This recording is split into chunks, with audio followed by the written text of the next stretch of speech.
Selamanya, selagi nafas masih dikandung badan, kita akan terus dihadapkan pada suatu keadaan di mana kita harus memilih. Seperti ketika aku lebih memilih untuk menikah dengan Heru, yang hanya pegawai biasa, dan usianya terpaut 5 tahun lebih muda di bawahku, daripada menerima lamaran Faris, seorang pengusaha rumah makan.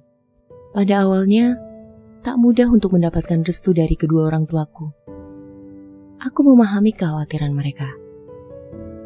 Sebagai orang tua, tentu mereka menginginkan jodoh yang terbaik untuk anak mereka satu-satunya.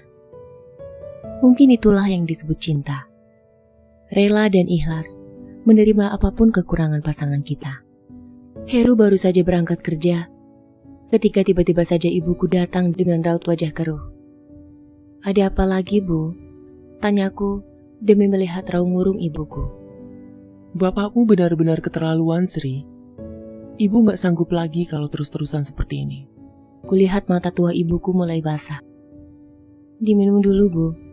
Ku belai punggungnya perlahan, sekedar menenangkan emosinya yang mulai bergolak. "Ibu mau minta cerai saja, Sri. Ibu sudah gak kuat lagi menghadapi bapakmu." "Bapak judi lagi, Bu?"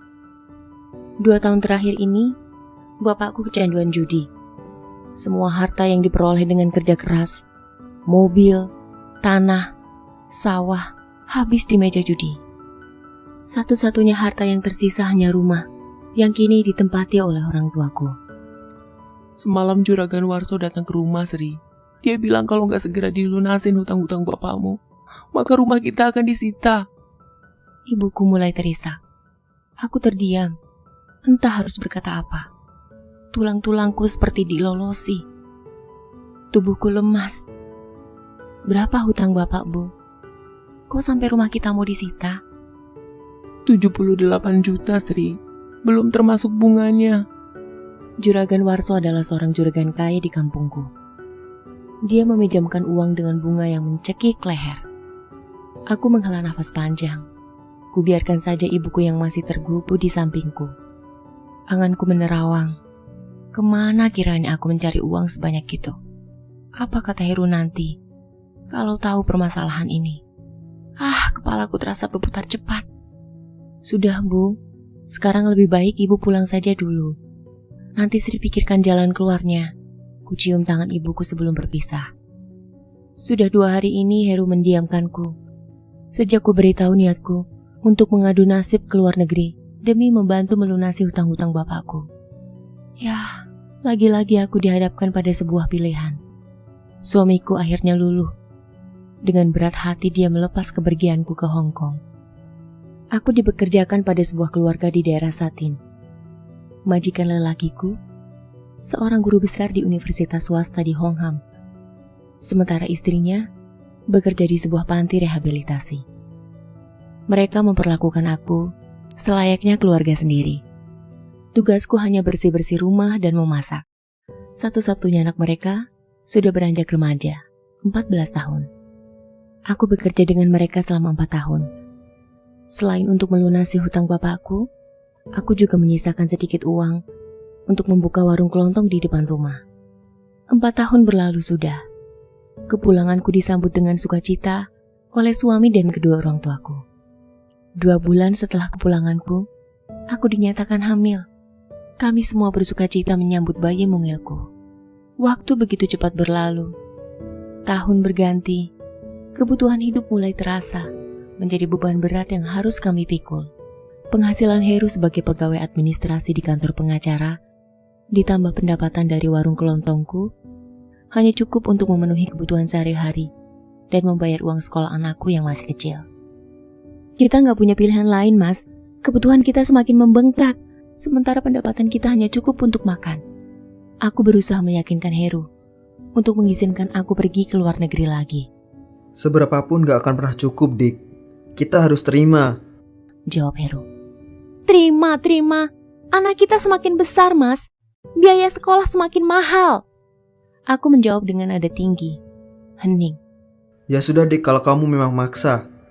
Aku ikhlas, tapi 2 tahun saja. Aku dan anak kita membutuhkan keberadaanmu. Aku minta maaf karena tidak bisa mencukupi kebutuhanmu. Sehingga kamu harus jauh-jauh ke luar negeri, Dik. Lirih Heru berkata padaku. Ku peluk erat-erat suamiku. Tak mudah berpisah dengan Heru dan buah hatiku. Tapi apa daya, aku ingin memberi yang terbaik untuk mereka. Kepergianku kali ini terasa amat berat, karena selain berpisah dengan orang tua dan suami, aku juga harus meninggalkan anakku yang masih kecil. Berulang kali ku sekair mata yang tak mampu ku cegah. Di Hong Kong kali ini, aku dipekerjakan di daerah North Point. Aku merawat seorang nenek berusia 80 tahun.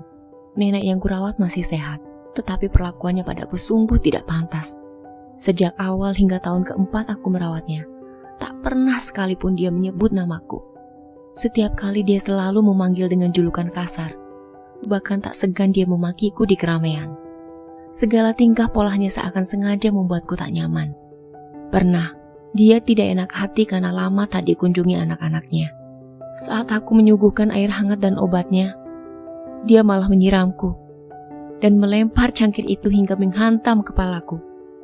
Aku tak tahu harus berbuat apa. Mengadukan kelakuannya kepada keluarganya pun hanya akan menyusahkan posisiku.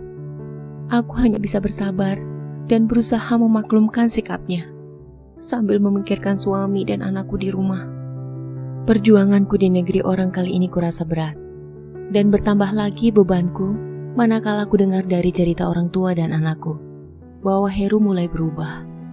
Dia mulai jarang mengunjungi anak kami, yang kutitipkan pada orang tuaku.